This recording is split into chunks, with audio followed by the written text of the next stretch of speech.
It almost looks like a tropical traffic jam, doesn't it? Lala has outlived Moke, these two storms that made close calls with Hawaii. The final advisory on Moke happened at 5 o'clock Eastern this morning, 11 o'clock Hawaiian time, technically last night at 11 p.m. when that final advisory was issued. But Lala is still a tropical storm, and it's not just barely a tropical storm. It's still hanging on with some life. But truly, this almost traffic jam that we have, several areas to look at. Then we put on these outlooks, the tropical weather outlooks that are issued by the Hurricane Center. And it gets even messier. With medium and high chances of development, there's an interesting tango that Isel and Julio will be doing. Essentially, Isel is going to absorb Julio.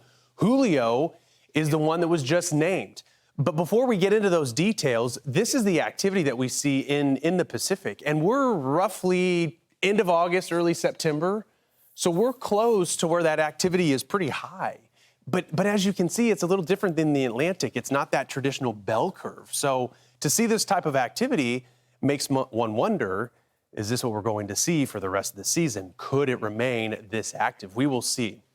There's Isel, not too far away. To the south is Julio, but you can see how already Julio is trying to move in the general direction of Isel, as that main movement of Isel is going to continue on a west-northwest journey. Not much of a story here, aside from the fact that it will be remaining a tropical storm. Could it maybe become a hurricane? We will see. I mean, it doesn't look all that promising, but Isel certainly one to pay attention to. And we see with the forecast wave heights, maybe a little closer to Cabo San Lucas, we could see some increased swells, but really not too concerned with that element of it. Here is Tropical Storm Julio, 45-mile-per-hour winds.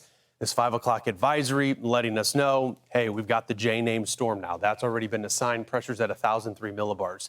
It's crazy, though, just to see how close they are. And we can't really talk about Julio without talking about Isel, so we'll use both tracks.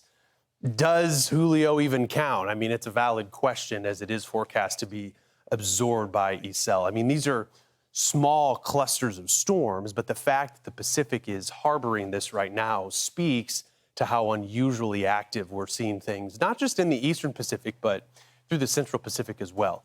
The majority of the activity, though, is in the Eastern Pacific. So here we go.